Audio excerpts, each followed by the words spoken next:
Hello दोस्तों, स्वागत है आपका हमारे यूट्यूब चैनल कंप्यूटर टिप्स में। दोस्तों, आज हम बात करते हैं एक्सेल के अंदर हम कैसे अकाउंटिंग कर सकते हैं। एक्सेल एक बहुत ही इंपॉर्टेंट सॉफ्टवेयर है। अगर आप अकाउंटेंट हैं या आप अपने डे टू डे एक्सपेंसेस को सिस्टमेटिक करना चाहते हैं तो ये वीडियो आप ही के लिए है। चलिए शुरू करते हैं। जैसे कि आप कंप्यूटर स्क्रीन पर देख पा रहे हो दोस्तों कि ये कुछ सिनेरियो बिजनेस सिनेरियो हमने लिया हुआ है। इसमें सीरियल नंबर है, डेट है, डिस्क्रिप्शन है, डेबिट क्रेडिट है और कैश बैलेंस है। सो लास्ट ईयर का जो बैलेंस है वो हमारे पास था 5 लाख रुपए। और उसके बाद कुछ एक्सपेंसेस और इनकम हमारे पास हुई है। तो उसके अकॉर्डिंग हम एक्सेल में एक शीट बनाते हैं। तो कैसे हम फॉर्मूला के अकॉर्डिंग उसको हम लगा सकते हैं। तो इसके अकॉर्डिंग हम बना लेते हैं। सबसे पहले हम लिखते हैं serial number, date,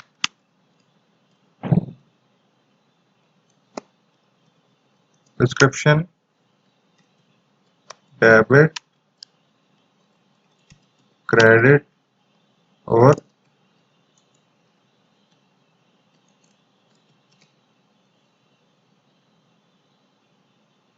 cash balance. So ये उसकी मेन हेडिंग है जो हमें शीट बनानी है उसके अकॉर्डिंग। अब आप देख पा रहे हो जो लास्ट ईयर का हमारे पास बैलेंस था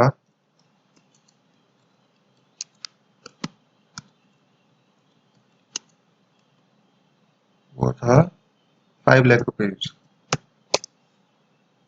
ठीक है।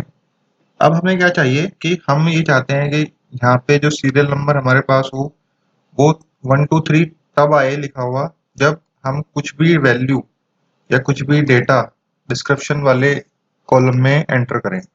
तब ये वैल्यू यहाँ से सीरियल नंबर तब ऑटोमेटिकली ऐड हो।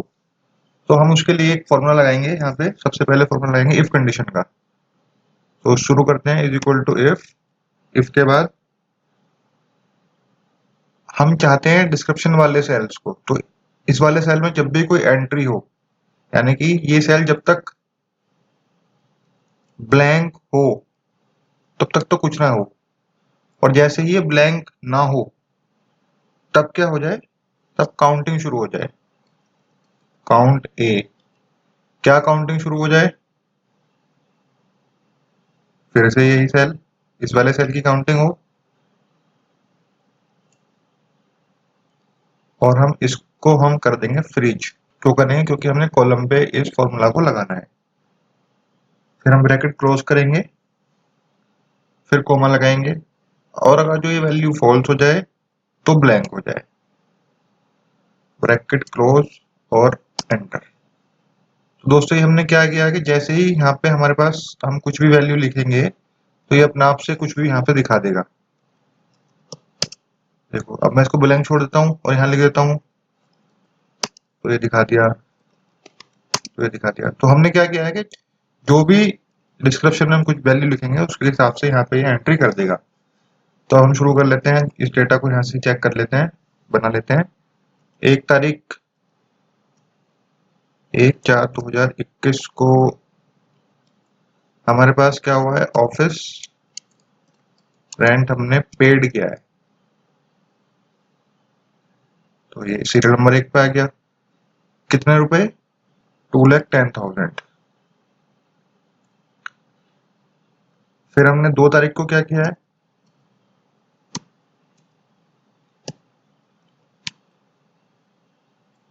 परचेज किया है।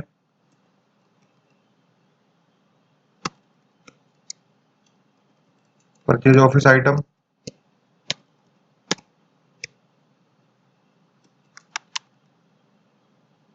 ये करें हमने 93,000 रुपीज के।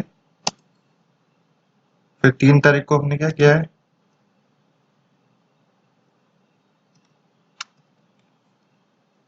बस पेमेंट आई है।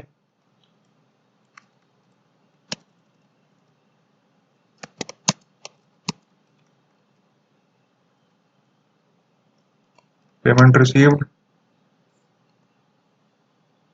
2,25,000 रुपीज। फिर 4 तारीख को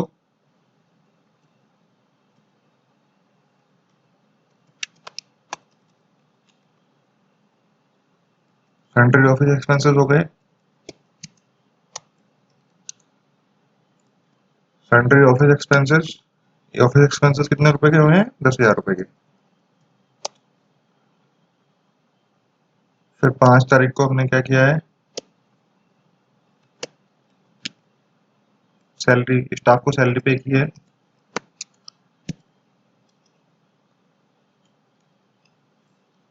3 लाख रुपीज की। और फिर हमारे पास 6 तारीख को एक लास्ट ट्रांजेक्शन हुई है, वो है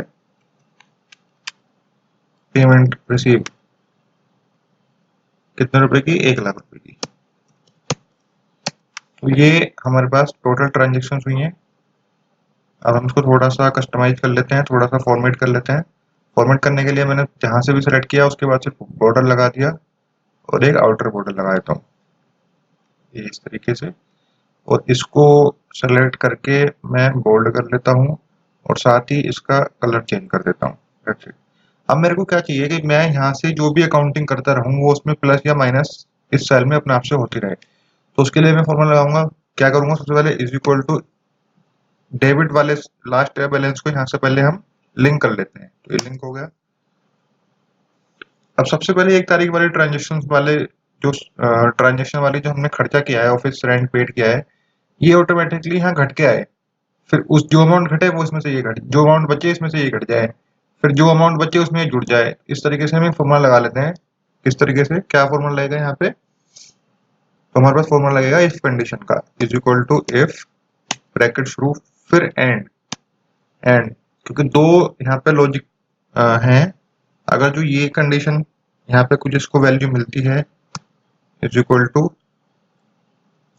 अगर ये ब्लैंक है, कोमा, अगर ये वाली वैल्यू है, इज इक्वल टू, ये भी ब्लैंक है। सबसे पहली चीज हो गई ये कोमा। तो क्या हो जाए? तो कुछ भी ना हो, ठीक है, कोमा। अगर फिर ये वाला अगर है तो उसमें क्या हो जाए? प्लस दिस वैल्यू और माइनस दिस वैल्यू, ये हो जाए, ब्रैकेट क्लोज, एंटर। तो ये देखिए यहाँ से क्या हुआ, 2,90,000 रुपए बच गए। और हम इसको अब नीचे तक ले जाएंगे, ये देखिए 2,12,000 रुपए आ गया। अब आप चाहो तो यहाँ से इसको भी काउंट कर सकते हो। 8,25,000 रुपए टोटल हमारे पास थे, इसमें हमने खर्च कितने कर दिए हैं यहाँ से हमें पता लग जाएगा, 6,13,000। अगर हम इसमें से ये वाली वैल्यू घटा के देखते हैं तो मैच कर गई है। तो इस तरीके से हम प्रॉपर अकाउंटिंग का लिए एक अपनी शीट बना सकते हैं, जिसमें हम अपने डे टू डे एक्सपेंसेस को भी इसमें राइट डाउन कर सकते हैं, या आप किसी कंपनी में जॉब करते हो तो वहां से भी इस तरीके की शीट बना सकते हो। दोस्तों, डेटा एंट्री का नाम सुनते ही हमारे दिमाग में सबसे पहला जो सवाल उठता है वो यही उठता है कि डेटा एंट्री का मतलब है कि बहुत ज़्यादा हाई फाई हमारी स्पीड होनी चाहिए और बहुत ज़्यादा हमारे कंप्यूटर या एक्सेल का ज्ञान होना चाहिए, तभी हम डेटा एंट्री को कर सकते हैं। लेकिन ऐसा बिल्कुल भी नहीं है। डेटा एंट्री करने के लिए ना तो आपको बहुत ज़्यादा कंप्यूटर के ज्ञान की ज़रूरत है, ना तो आपको बहुत ज़्यादा एक्सेल के ज्ञान की ज़रूरत है। आपको ज़रूरत है तो बस छोटे छोटी टिप्स की, ट्रिक्स की, जो आपके काम को ईजी बना सकती हैं। और आपके पास बस वो डेटा होना चाहिए जो आपको डेटा एंट्री करनी है। तो दोस्तों, इस वीडियो में मैं आपको बताऊंगा कि हम किस तरीके से उन छोटी छोटी टिप्स की मदद से अपनी जो डेटा एंट्री है उसको कितना ईजी बना सकते हैं। और हम केवल डेटा एंट्री की मदद से ही एक घर बैठे ही या किसी ऑफिस में भी एक अच्छी जॉब पा सकते हैं या कोई अपना अच्छा रोजगार पा सकते हैं। डेटा एंट्री की मदद से हम ऑनलाइन काम भी कर सकते हैं, ऑनलाइन भी पैसा कमा सकते हैं, क्योंकि कुछ कुछ ऐसी वेबसाइट्स हैं, कुछ ऐसे रोजगार हैं जो केवल ऑनलाइन डेटा प्रोवाइड कराते हैं और उनको अपने डेटा को एक्सेल में या उनके गिवन फॉर्मेट्स में एंट्री करनी होती है और उसके बेस पे वो हमें पे कर देते हैं। तो दोस्तों, इस वीडियो में जितने भी आपके डाउट्स हैं डेटा एंट्री से रिलेटेड, वो मैं सारे ही क्लियर करने की कोशिश करूंगा। और मैं आपको इस वीडियो के एंड में एक बहुत ही स्पेशल टिप्स बताऊंगा एक्सेल की, जो आपके बहुत काम आएगी। तो दोस्तों इस वीडियो को एंड तक जरूर देखिएगा, ये वीडियो आपके बहुत काम आने वाली है। नमस्कार दोस्तों, एक बार फिर से स्वागत है आपका हमारे यूट्यूब चैनल कंप्यूटर टिप्स में। तो चलिए सीधे चलते हैं हमारे कंप्यूटर स्क्रीन के ऊपर। दोस्तों शुरू करने से पहले मैं आपको बता दूं, ये जो वीडियो है ये मैंने केवल उन यूजर्स के लिए बनाई हुई है जो डेटा एंट्री को एक बहुत बड़ा हवा समझते हैं, बहुत बड़ा एक भूत समझते हैं कि भाई हम एक्सेल सीखेंगे या हमें कंप्यूटर में बहुत ज़्यादा टाइपिंग आनी चाहिए तभी हम इसको कर पाएंगे। ऐसा बिल्कुल भी नहीं है। आपको कुछ एक चीज़ें समझ में आनी चाहिए, उसके बाद आप इजीली अपनी डेटा एंट्री को कर सकते हो। और हाँ, डाटा एंट्री आप दोनों तरीके से ही कर सकते हो। आप चाहो तो हिंदी में भी कर सकते हो, आप चाहो तो इंग्लिश में भी कर सकते हो। अगर आपको दोनों ही तरीके की टाइपिंग आती है, मतलब आपको हिंदी की टाइपिंग भी आती है और आपको इंग्लिश की टाइपिंग भी आती है, तो आपको कोई तोड़ नहीं है। आप एक डेटा एंट्री के महारथी या मैं कहूँ कि एक आप डेटा एंट्री के अर्जुन बन सकते हो, क्योंकि हिंदी और इंग्लिश दोनों ही टाइपिंग आना आज की डेट में बहुत बड़ी टास्क है। तो दोस्तों हिंदी अगर आपको नहीं भी आती है और इंग्लिश आती है तो भी आपका काम चल जाएगा, क्योंकि हिंदी टाइपिंग है ना, बहुत सारे टूल्स नेट पे अवेलेबल हैं। आप गूगल इनपुट टूल की मदद ले सकते हो। तो आज हम सीखेंगे हम इंग्लिश में डेटा एंट्री को किस तरीके से कर सकते हैं। तो दोस्तों जैसा कि आप कंप्यूटर स्क्रीन पर देख पा रहे हो, ये हमने एक्सेल का इंटरफेस खोला हुआ है। इसमें ये हमारे पास जो होते हैं ये सारी कॉलम्स होते हैं और ये इस तरीके से सारे रोज होती हैं, और ये हम सेल के ऊपर अपनी डाटा को एंट्री कर रहे होते हैं। सबसे पहले हम एक फॉर्म बनाना सीखते हैं। मतलब हमारे पास क्या होता है कि जब भी कोई डेटा आता है तो वो किसी फॉर्म के बेस में ही आता है। उसमें हमारे पास कुछ एक एंट्रीज होती हैं जो हमें करनी होती हैं, जैसे सीरियल नंबर होता है, नेम होता है, उसके बाद उसका फादर्स नेम होता है, फिर एड्रेस होता है,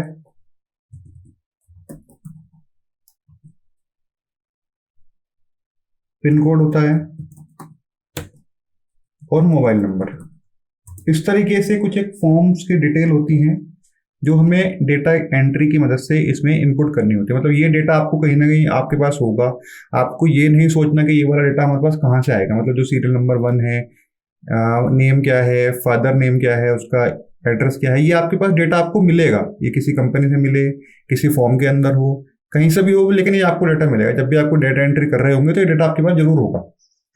अब ये डेटा आपको या तो कोई बोल के बताए या आपको कोई फॉर्म्स में दे दे, ये डिपेंड करता है। ये हो सकता है कि वो आपको एक प्रिंट आउट के फॉर्म में दे दें, या हो सकता है कोई थर्ड पर्सन हो, वो आपको बोलता रहे कि भाई सीरियल नंबर 1 पे ये नाम आएगा, सीरियल नंबर 2 पे नहीं ये नाम आएगा, उसका फादर नेम ये होगा। इस तरीके से भी कई कई कंपनीज में होता है। लेकिन आपको डेटा हमेशा मिलेगा, डेटा आपको कहीं से सर्च नहीं करना है। तो इस तरीके से आप सबसे पहले क्या है, इसको हेडर बना लोगे। अब हेडर बनाने के बाद क्या करोगे, हेडर बनाने के साथ आपको जो एंट्री करनी है वो किस तरीके से करनी है। सबसे पहले सीरियल नंबर लिखना होगा, तो 1। अब सीरियल नंबर आपके पास मल्टीपल हो सकते हैं, मतलब 1 से लेकर 100 तक हो सकते हैं, 1000 तक भी हो सकते हैं, 10 तक भी हो सकते हैं। तो इसको आपने पहले ही कर लेना है। इसके लिए हम क्या करेंगे, यहाँ से प्रेस करेंगे कंट्रोल, कीबोर्ड से कंट्रोल, और ये जो प्लस का चिन्ह आ रहा है इसको हम ड्रैग एंड ड्रॉप कर देंगे नीचे तक, जहाँ तक हमें चाहिए होगा। जैसे अभी मेरे को 10 तक चाहिए तो मैं यहाँ से इस तरीके से इसको कर दूंगा। तो ये इस तरीके से हमारे सीरियल नंबर वाला जो ऑप्शन है, ये एक तरह से इसकी डाटा एंट्री हो गई है। अब हमने क्या करना है, अपना नाम एंटर करना है। अब जैसे मैं नाम एंटर करता हूँ सुमित, फिर फादर्स नेम,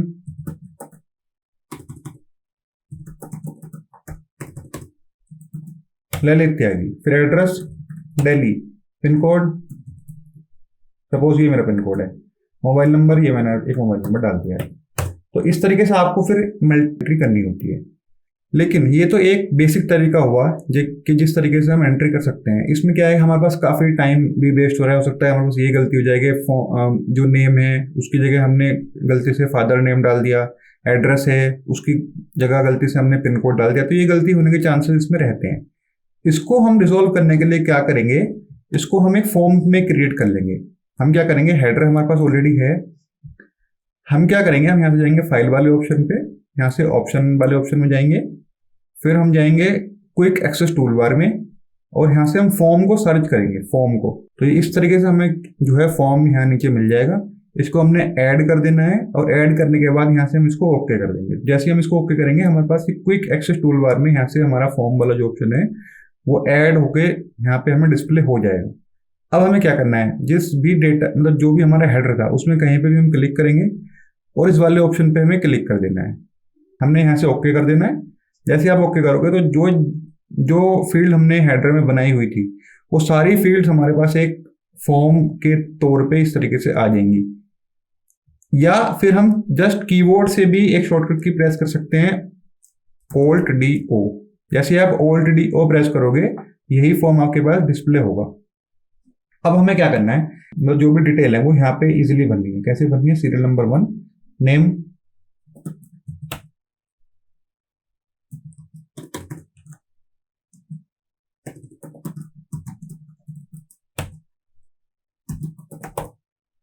नेम भरना है, फिर उसका फादर नेम भरना है,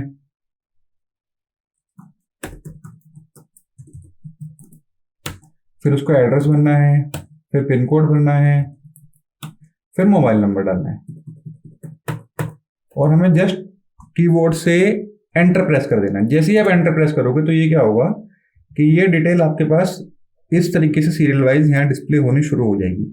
ऐसे ही हम एक और एंट्री कर लेते हैं। तो इस तरीके से हम ना अपने फॉर्म की मदद से इजीली एंट्री कर सकते हैं। अब मैं कुछ और एंट्रीज में कर देता हूँ। तो ये मैंने क्या किया, ये मैंने इस तरीके से एक एंट्री एक्सेल के अंदर 12 नाम की कर दी, मतलब 12 फॉर्म को जो है मैंने वो एंट्री इसमें डाल दी है एक्सेल के अंदर। अब मेरे को उसकी फॉर्मेटिंग करनी है। फॉर्मेटिंग करने के लिए मैं क्या करूँगा, इस पूरी टेबल को सिलेक्ट करूँगा। सिलेक्ट करने के लिए मैं सबसे पहले सेल पे जाऊँगा जहाँ पे सीरियल नंबर लिखा हुआ है, और सारी टेबल जहाँ तक मेरे पास एंट्री हो रखी है उसको सिलेक्ट करने के लिए मैं केवल एक शॉर्टकट की टाइप करूँगा यहाँ से कीबोर्ड से, कंट्रोल शिफ्ट और एंड की। जैसे ही मैंने कंट्रोल शिफ्ट और एंड की प्रेस किया, ये देखिए पूरी टेबल इस तरीके से सेलेक्ट होकर आपके पास आ गई। अब आपने क्या करना है, अब आपको उसको बॉर्डर देना है। सबसे पहले तो मैं यहाँ जाऊँगा होम टैब के अंदर, यहाँ से मेरे को फॉन्ट वाले ऑप्शन पे जाना है और यहाँ से मैं इसको बॉर्डर दे दूंगा। ये मैंने इसका बॉर्डर लगा दिया, ऑल बॉर्डर वाला। ये इस तरीके से हेडर को मेरे को बोल्ड करना है तो हेडर वाले ऑप्शन पे जाऊँगा, सेलेक्ट करूंगा और यहाँ से मैं बोल्ड कर दूंगा इसको। तो इस तरीके से मेरे पास एक टेबल बन के आ गई। अभी क्या हुआ हमारे पास, अभी जो हमने नेम एंटर किए थे ये गलती से हमने क्या कर दिया कि फर्स्ट नेम और लास्ट नेम दोनों एक ही सेल में एंटर कर दिए। मतलब जब आपके पास फॉर्म आया होगा तो उसमें नेम इस तरीके से होंगे, लेकिन उस टाइम पे एक क्वेरी आई कि भाई आपको जो एंट्री करनी है वो फर्स्ट नेम और लास्ट नेम की अलग अलग करनी है। लेकिन हमने क्या करा, एंट्री करते टाइम ये हम भूल गए और हमने जो एंट्री करी वो फुल नेम एक ही सेल में कर दिया। अब इसको हम कैसे अलग करेंगे, इसके लिए हम क्या करेंगे, सबसे पहले हम यहाँ से 2 और कॉलम को इंसर्ट कर लेते हैं। इसके लिए हम क्या करेंगे, सी नंबर कॉलम को सिलेक्ट करेंगे और यहाँ से राइट क्लिक करके इंसर्ट करेंगे। इस तरीके से 2 कॉलम हमारे पास इंसर्ट होकर आ गए। अब हमें क्या करना है, जिस डेटा को हमने यहाँ से सेग्रीगेट करना है, मतलब जो ये फुल जो नेम है इसको हमने अलग अलग करना है। मतलब फर्स्ट नेम यहाँ आ जाए, यहाँ से हमारे पास क्या फर्स्ट नेम आ जाए और यहाँ से हमारे लास्ट नेम आ जाए, यही तो हमें करना है। फिर हम क्या करेंगे, यहाँ से हम इसको सेलेक्ट करेंगे पूरे नेम को, और हम क्या करेंगे, हम जाएंगे डेटा के अंदर। डेटा के अंदर जाने के बाद यहाँ से हम जाएंगे टेक्स्ट टू कॉलम वाले ऑप्शन पे। टेक्स्ट टू कॉलम वाले ऑप्शन पे हम क्लिक करेंगे। यहाँ से हमसे क्या पूछ रहा है कि हम 3 स्टेप में इसको कर सकते हैं। डिलिमिटेड हमने यही रखना है। यहाँ से हम नेक्स्ट करेंगे। नेक्स्ट करने के बाद ये हमसे स्पेस वाले ऑप्शन से हम इसको अलग कर लेंगे, क्योंकि इसमें क्या है, स्पेस कॉमन है। तो स्पेस को हमने यहाँ से चूज कर लिया, फिर नेक्स्ट करा, फिर हमने इसको क्या करा, डेस्टिनेशन को हम इसमें से चूज कर लेते हैं इस तरीके से, और यहाँ से हम इसको फिनिश कर देते हैं। तो ये देखिए, ये इसने क्या करा, हमारे पास एक सिंगल टेक्स्ट टू कॉलम वाले ऑप्शन की मदद से इसने जो फर्स्ट नेम है और जो लास्ट नेम है उसको अलग अलग करके हमें दिखा दिया। तो अगर आपके पास कभी भी ऐसी कोई डेटा एंट्री करते टाइम प्रॉब्लम आती है तो घबराने की बिल्कुल भी जरूरत नहीं है। एक्सेल के अंदर सारे जो फॉर्मूलेज हैं वो इस तरीके से अवेलेबल हैं।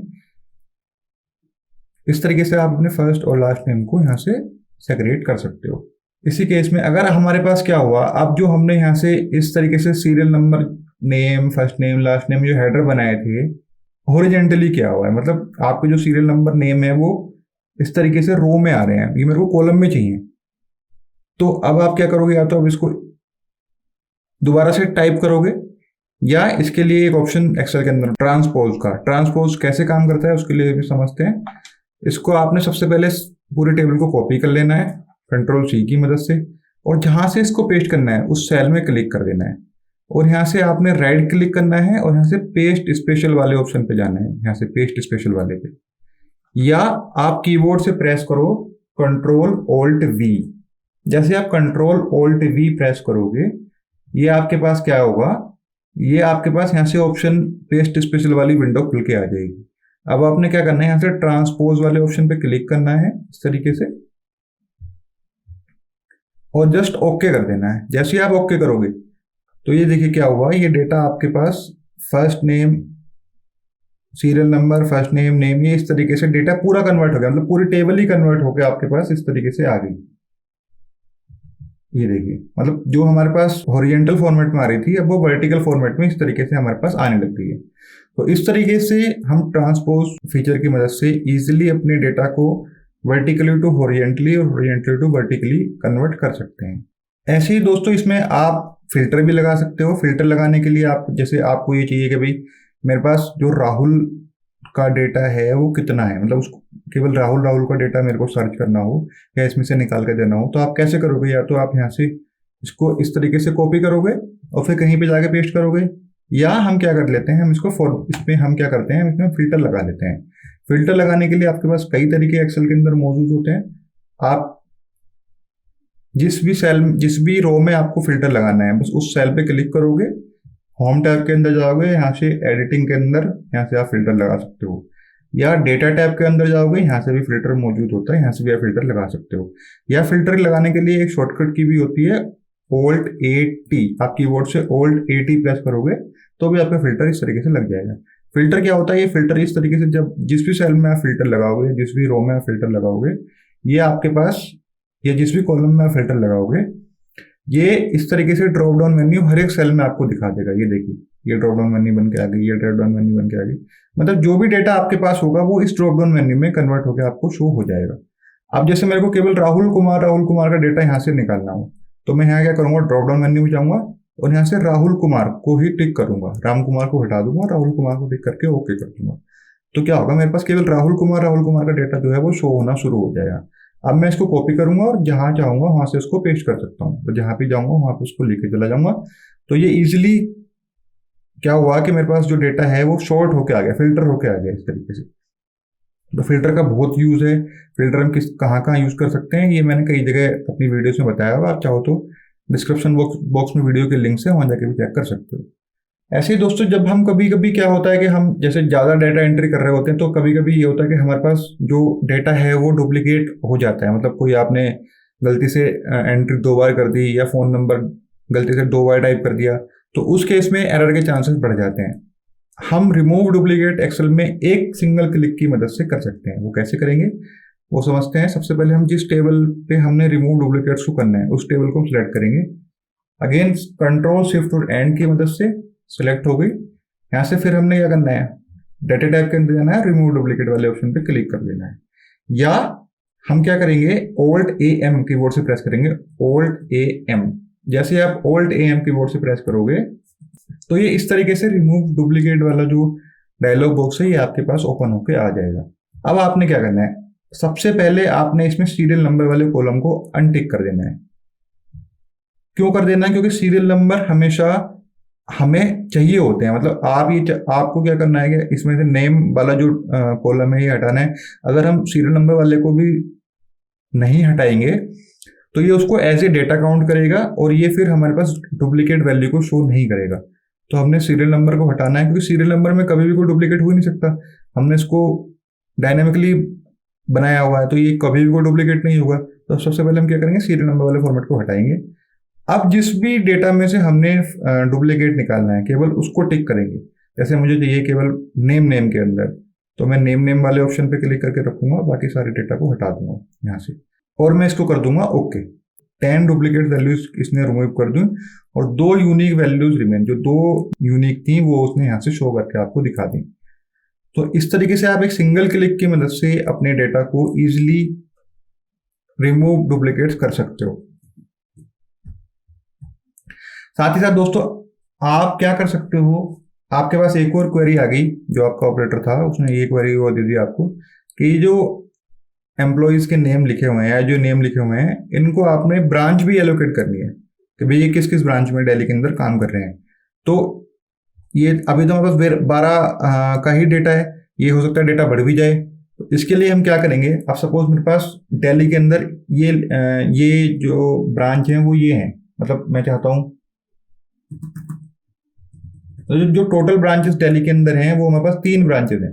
एक तो है मोहन स्टेट,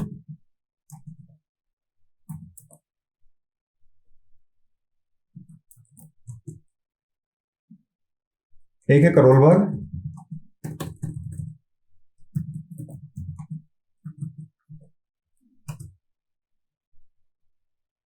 और एक है ओखला।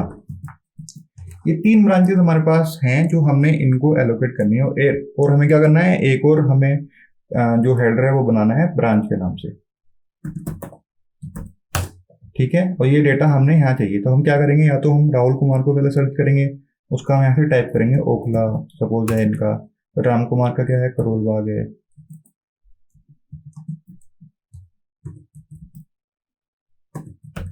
तो इस तरीके से मैं करूंगा तो ये डेटा काफी ज्यादा है, तो इसमें मेरे को बहुत टाइम भी लग जाएगा, और स्पेलिंग टाइपिंग के भी एरर होने के चांसेस हैं।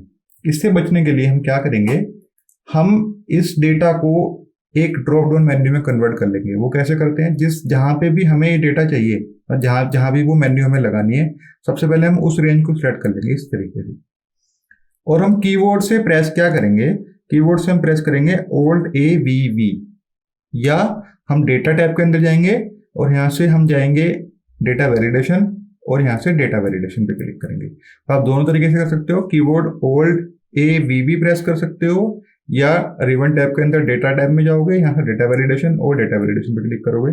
यहाँ से आपने अलाउ के अंदर जाना है, यहाँ से आपने लिस्ट वाले ऑप्शन पे क्लिक कर देना है।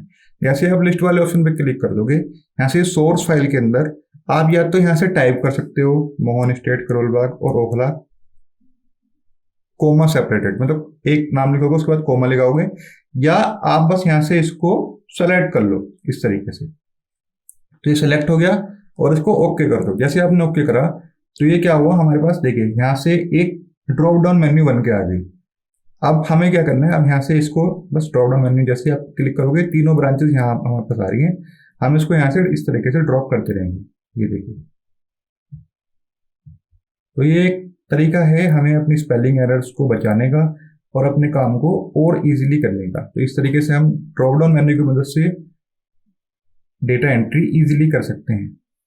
दोस्तों अभी क्या हुआ, जब हम डेटा एंट्री कर रहे थे तो हमारे पास कुछ एक सेल्स जो हैं वो ब्लैंक रह गए हैं, तो इस तरीके से। तो अभी तो डेटा छोटा है तो हमें दिख रहे हैं, अभी हम क्या कर सकते हैं, एक एक को सिलेक्ट करेंगे और यहाँ से इसको डिलीट कर सकते हैं। लेकिन इसमें हम एक शॉर्टकट की मदद से इसको एक टाइम पे जो भी ब्लैंक सेल्स हैं उसको इजीली हम डिलीट कर सकते हैं। उसके लिए हम क्या करेंगे, इस पूरी टेबल को सिलेक्ट करेंगे इस तरीके से। सेलेक्ट करने के बाद हम जस्ट कीबोर्ड से प्रेस करेंगे Ctrl G, गो टू वाला जो हमारा डायलॉग बॉक्स होता है उसको Ctrl G का ऑप्शन सेलेक्ट करेंगे। यहाँ से हम स्पेशल के अंदर जाएंगे, स्पेशल के अंदर जाने के बाद यहाँ से हम ब्लैंक वाले ऑप्शन को टिक कर लेंगे। जैसे आप ब्लैंक वाले ऑप्शन को टिक करोगे और ओके कर दोगे तो ये देखिए क्या हुआ, सारे ब्लैंक वाले जो ऑप्शन हैं, सारे भी जितने भी ब्लैंक सेल्स हैं वो सेलेक्ट होकर हमारे पास आ गए। अब हमने क्या करना है, अब हमने बस कीबोर्ड से Ctrl- टाइप करना है। जैसे आप Ctrl- एंटर करोगे या टाइप करोगे कीबोर्ड से, तो हमारे पास एक डिलीट वाला डायलॉग बॉक्स खुल के आ जाएगा। इसमें हमने क्या करना है, यहाँ से हमने तो जो डायलॉग बॉक्स खुल के आएगा इसमें नंबर 2 पे आ रहा होगा शिफ्ट सेल अप, मतलब जो भी सेल डिलीट हो उसके नीचे वाला सेल ऊपर पहुंच जाए। तो शिफ्ट सेल अप वाले ऑप्शन पे क्लिक करेंगे और यहाँ से हम ओके कर देंगे। जैसे ही आपने ओके किया, देखिए सारे जितने भी ब्लैंक सेल्स थे वो सारे रिमूव हो गए। तो इस तरीके से हम गो टू Ctrl F5 की मदद से, गो टू सेल की मदद से ब्लैंक को सिलेक्ट करके एक क्लिक में सारे सेल्स को रिमूव कर सकते हैं। अब दोस्तों मैं आपको लास्ट और एक बहुत ही एडवांस टिप्स बताने वाला हूं जो कि आपके बहुत काम आएगी। जैसे ये डेटा लिखा हुआ है हमारे पास, इसको थोड़ा सा और जूम कर लेता हूं। ये देखिए, ये इस तरीके से डेटा लिखा हुआ है और ये पूरा अनसिस्टमेटिक है। ये डेटा है, मतलब सीरियल नंबर यहाँ है, फिर नेम है, फिर एड्रेस है। अगर ये डेटा सही होता तो ये किस तरीके से होता, मतलब यहाँ से आपके पास ये सीरियल नंबर यहाँ से आ रहा होता और ये इसके सामने ये हो रहा होता, फिर ये हो रहा होता। इस तरीके से आप इसको डेटा को, ये बेसिकली इस तरीके से चल रहा होता अगर ये डेटा ठीक होता तो। लेकिन ये अब ठीक नहीं है, तो इसको हम ठीक करने के लिए क्या करेंगे, इसके लिए बहुत छोटी सी ट्रिक है। वो कैसे करनी है, आपको कोई भी एक वेरिएबल ले लेना है, मतलब कोई भी एक नाम लेना है। हमने ले लिया रेफरेंस, रेफरेंस। रेफरेंस क्या, अब आपने जो ये हेडर्स हैं, ये आपको हेडर्स कहाँ चाहिए, ये सबसे पहले यहाँ चाहिए होंगे। मतलब पहले सबसे पहले क्या, सीरियल नंबर है। सीरियल नंबर हमारे पास अभी किस सेल के अंदर है, वो है A1 सेल के अंदर।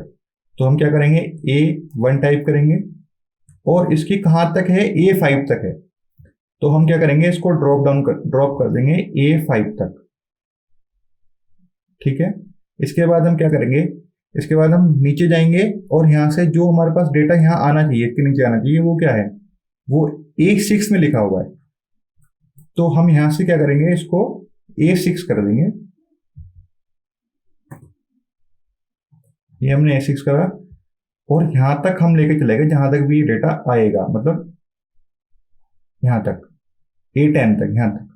और ऐसे ही हमने पूरा डेटा बना लेना है जो ये हमारे पास 30 तक लिखा हुआ है। ये हमने क्या करा है, पूरा डेटा इस तरीके से रेफरेंस का बना लिया A30 तक। अब हमें क्या करना है, अब हमें ये वाली पूरी टेबल जो हमने बनाई है इसको सिलेक्ट करना है और कीबोर्ड से प्रेस करना है Ctrl+H। जैसे आप Ctrl+H प्रेस